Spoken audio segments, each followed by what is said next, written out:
अगर आप मेरे चैनल को पहली बार देख रहे हैं तो प्लीज़ आगे बढ़ने से पहले इस वीडियो को लाइक करें और चैनल को सब्सक्राइब करें। अगर आप एक न्यू यूज़र हैं तो चैनल को एक्सप्लोर करें, आपको सारी चीज़ें मिल जाएंगी अल्गो ट्रेडिंग से रिलेटेड। और अगर आप पहले एग्जिस्टिंग यूज़र हैं तो डेफिनेटली आपको पता ही होगा कि यहाँ पे सिर्फ अल्गो ट्रेडिंग की बातें की जाती हैं। तो बस आगे बढ़ने से पहले प्लीज़ लाइक करें, शेयर करें एंड सब्सक्राइब करें। चलिए इस वीडियो को पूरा देखिए। Hello everyone, welcome back again with another daily PNL video. तो भाई आगे एक और पीएनएल वीडियो में बात करते हैं आज की मार्केट की। तो आज की मार्केट ने जिस तरीके से परफॉर्म किया, मेरे हिसाब से काफी डिसेंट परफॉर्मेंस था। और सेकंड हाफ का परफॉर्मेंस तो मेरे हिसाब से ज्यादा अच्छा था, क्योंकि वहां पे मार्केट ने कोई भी कवर अप के लिए नहीं देखा। वहां पे मार्केट ने अपनी डायरेक्शन को कंटिन्यू रखा, which is a great sign for bears. और मैंने आपको प्रीवियस वीडियो में बता दिया था कि जिस तरीके से मार्केट परफॉर्म कर रहा है तो ये आपका टॉप भी बन सकता था। जो जितने भी ट्राई कर रहे थे सेल साइड में, स्टॉप लॉस हिट हो रहे थे, बार बार ट्राई कर रहे थे, बट यहाँ पे उनकी कोशिश सफल साबित हो सकती है। अगर आप यहाँ पे आप तो ऐसे ही हुआ, जिसने भी अगर प्रीवियस वीडियो देख के सेल के लिए ट्राई किया होगा तो आज काफी अच्छा उनका प्रॉफिट बना होगा। मैं काफी अच्छा से खाली डिसेंट प्रॉफिट तक की बात कर रहा हूँ, कोई मैं बहुत बूम ब्लास्टिक प्रॉफिट की कोई बात नहीं कर रहा। ये चीज है क्योंकि डिसेंट प्रॉफिट तो उनका काफी अच्छा बन गया होगा। अब यहाँ पे आगे क्या हो सकता है, देखो मैंने आपको पहले भी बोला था कि मार्केट अगर यहाँ से ऊपर नहीं जाता है तो डेफिनेटली आप यहीं पे एक अज्यूम कर सकते हो कि यहीं के आसपास ही आप लोगों का एक सेकेंडरी टॉप बन जाएगा 26,200-400 के बाद।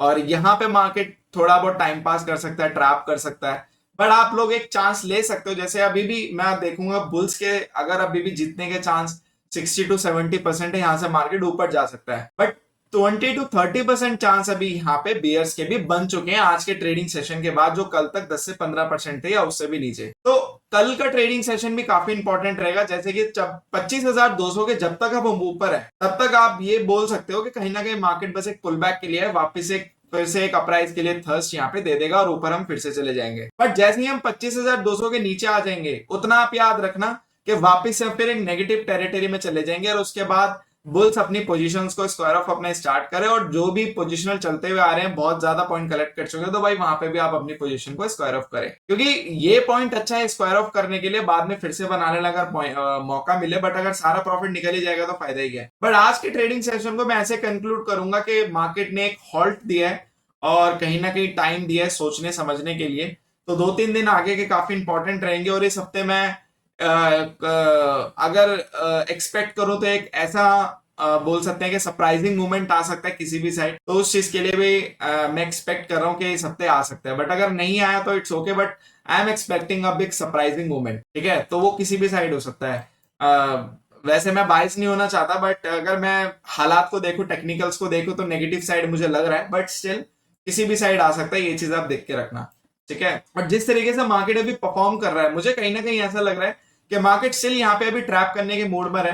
तो वो चीज आप थोड़ा सा ध्यान रखना अपनी पोजीशंस में। बाकी सारे चार्ट एक दूसरे से सिंक्रोनाइज्ड है, तो ऐसा कुछ भी नहीं है यहाँ पे कि कुछ अलग चल रहा है। फाइनेंशियल्स ने भी आज वही किया, बट यहाँ मिड कैप आज अगर आप लोगों को गिरावट देखने को नहीं मिली तो वो इसीलिए देखने को नहीं मिली क्योंकि मिड कैप यहाँ पे स्टैंड आउट था कि भैया मुझे नहीं गिरना है। तो मैंने पहले भी बोला कि मिड कैप आपका पहला इंडिकेटर होता है मार्केट का। हाल ही के दिनों में जो मैं करंट डेज से नोटिस करता आ रहा हूँ और काफी टाइम से नोटिस कर रहा हूँ, मिड कैप आप लोगों का मार्केट इंडिकेटर बन चुका है। अगर मिड कैप में अगर आप लोगों की कोई गिरावट नहीं है या फिर कोई अपराइज नहीं है तो आप लोग समझ लो कि मार्केट में ऐसा कुछ खास मूवमेंट नहीं आएगा, थोड़ा बहुत आएगा उसके बाद बंद हो जाएगा। अगर मिड कैप आज यहाँ पे डायरेक्शनल होता गिरने की साइड में तो देखते हैं आज आप निफ्टी में काफी बड़ा मूव आ सकता था, क्योंकि आज आप देखोगे 100-125 पॉइंट निफ्टी के लिए कुछ भी नहीं है। अगर आप लोगों को लग रहा है कि निफ्टी बहुत ज्यादा गिर गया तो ऐसा कुछ भी नहीं है। निफ्टी बहुत नॉमिनल चला है आज, जो ये एकदम नॉमिनल है निफ्टी के लिए, ऐसा कुछ खास नहीं है। तो इस चीज का आप लोग अपने माइंड में रखो, ये बहुत नॉमिनल है। हाँ, मिड कैप अगर यहाँ पे आज डायरेक्शनल होता किसी भी साइड तो शायद निफ्टी 200-250 पॉइंट का आज एक रन दे सकता था, ठीक है। तो यहाँ पे मिड कैप को वॉच आउट करो ज्यादा से ज्यादा। अब जहां मिड कैप टर्न होगा, क्योंकि मार्केट सारे इंडेक्स को अगर मैं एक लाइन में कंक्लूड करूं तो मैं यही बोल सकता हूं कि सारे के सारे इंडेक्स अपने उस पॉइंट पे खरीदे हुए हैं, खड़े हुए हैं जो एक फ्लिप लेवल है।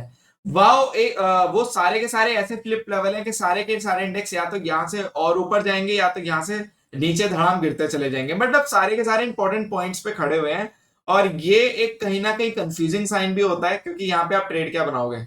अब यहाँ पे आप बोलोगे कि दोनों साइड के बना लो, नहीं, क्योंकि एक साइड का बड़ा मूवमेंट आएगा तो आपको दूसरी साइड में मूवमेंट देखने को मतलब एज ऑप्शन बायर बता रहा हूँ कि मूवमेंट अगर आने में देर हुई तो मे भी शायद आप लोगों का दूसरे साइड का प्रीमियम गल जाए, क्योंकि मार्केट को टाइम नहीं कर सकते। बट अगर आप ऑप्शन सेलिंग की बात करें तो वहां भी खतरा है, एक साइड का अगर मूवमेंट आएगा दूसरे साइड आप लोगों का क्या होगा आप लोगों को खुद भी नहीं पता, तो इसलिए वो भी खतरा है। तो आप लोग ये कर सकते हो कि ऑप्शन बाइंग में अगर आप लोगों के पास कैपेसिटी दोनों साइड की पोजीशन लेके छोड़ सकते हो, जिस साइड मूवमेंट आएगा उस साइड प्रीमियम बढ़ जाएगा। बट वही है कि पता नहीं है, मार्केट अभी ट्रैप करने के मूड में है, 1-1.5 हफ्ता यही टाइम पास करे, बस यही नहीं पता। इससे अच्छा ये है कि आप वेट ही कर लो, क्यों रिस्क लेना अननेसेसरी। जब मार्केट आप लोगों को थोड़ा सामने से बताए कि मैं यहाँ पे जा रही हूँ, तब आप लोग घुस जाना। बट मिड कैप को आप लोग देखो, क्योंकि मुझे लग रहा है मिड कैप कहीं ना कहीं आप लोगों के लिए अर्ली इंडिकेटर हो सकता है। और मिड कैप अगर जिस डायरेक्शन में जाएगा, आपको वहां पे एक पता चल जाएगी डायरेक्शन के, मार्केट की डायरेक्शन क्या होने वाली है अपकमिंग डेज। मिड कैप आज स्टेबल था, इसी वजह से मार्केट भी स्टेबल था, ऐसा कुछ खास था नहीं। बट यस, मुझे लग रहा है मिड कैप भी यहाँ पे अब तय करेगा कि मुझे एक्चुअल में जाना कहाँ है। अगर यहाँ पे मिड कैप टाइम पास करेगा तो ऊपर, अगर नहीं कर पाया तो सीधा नीचे। ठीक है, सेंसेक्स का भी वही हाल, तो सारे इंडेक्स एक दूसरे के साथ सिमिलर है। बाकी बात करते हैं पोर्टफोलियो की, तो पोर्टफोलियो में आज कुछ ऐसा कुछ बहुत बड़ा परफॉर्मेंस नहीं, बट हाँ आज काफी इंटरेस्टिंग परफॉर्मेंस था पोर्टफोलियो का। आप देखोगे हम नेगेटिव से पॉजिटिव में टर्न हुए, हम 3200 नेगेटिव तक गए थे और 3600 हम मैक्स गए थे, और क्लोज हमने 2600 के आसपास गया। बेसिकली हम 4000 तक गए थे। जैसे कि मैंने आपको पहले भी बताया कि अल्गो टेस्ट में स्पाइक काउंट नहीं होते उसका पीएनएल, क्योंकि वो रिफ्लेक्ट नहीं करता। 4000 तक गया थे स्पाइक के द्वारा, बट वहां से 3600 ही वहां पे कैलकुलेट हुआ। तो वो स्पाइक मैंने काफी बार नोटिस किया, काउंट नहीं होता। इसी वजह से हमारा जो टीएसएल था वो 3000 पे हिट हो गया।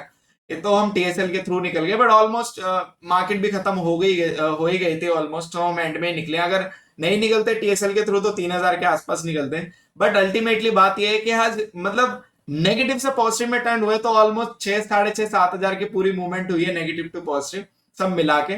तो काफी अच्छा और इंटरेस्टिंग डे था, मुझे एक्सपेक्ट नहीं था, क्योंकि सेकंड हाफ जो था उसने हमारी चीजें बदली। वरना अगर सेकंड हाफ वैसा नहीं होता तो मुझे लगता है आज हम नेगेटिव में क्लोज होते। तो सेकंड हाफ ने काफी चीजें बदल दी और ये पीएनएल को पूरा पॉजिटिव मिला के खड़ा कर दिया। और यहाँ पे आज हेजेस भी ज्यादा नहीं गले, तो ये भी हमारे सिचुएशन फेवर में गई। वरना मंडे के दिन हेजेस आपके 1,500-2,500 गल जाते हैं, बट आज ऐसा हुआ भी नहीं। तो कहीं ना कहीं आज मार्केट के साथ प्रीमियम्स ने काफी सही परफॉर्म किया और अच्छा परफॉर्म किया। ऐसा कुछ था नहीं कि प्रीमियम अलग चल रहे थे मार्केट अलग चल रही थी। तो बट यही है कि अब तो हम दुआ यही करते हैं कि मार्केट बस नॉर्मल चले।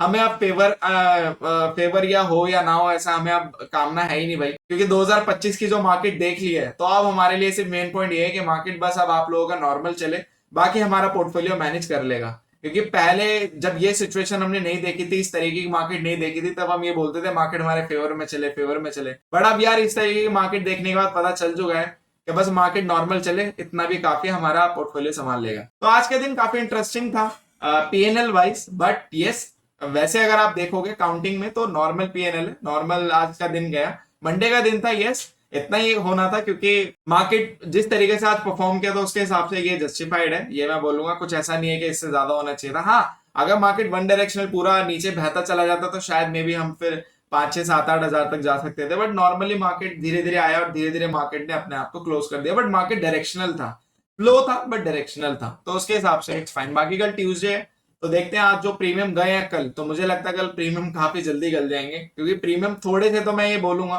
कि हैवी गए हैं कल के लिए। मतलब as a expiry day premium वो थोड़े हैवी है, मतलब उतना जस्टिफाइड नहीं करते। बट स्टिल अच्छी बात है ऑप्शन सेलर के लिए, अगर कल उन्होंने सही टाइम पे प्रीमियम पकड़ लिए तो मेरे हिसाब से कल उनके बल्ले बल्ले, क्योंकि सेंसेस के प्रीमियम थोड़े से हैवी गए हैं कल के लिए। ठीक है, तो बचा इस वीडियो के लिए इतना ही। Thank you so much for love and support. Just make trading awesome with us. Will see you in the next video.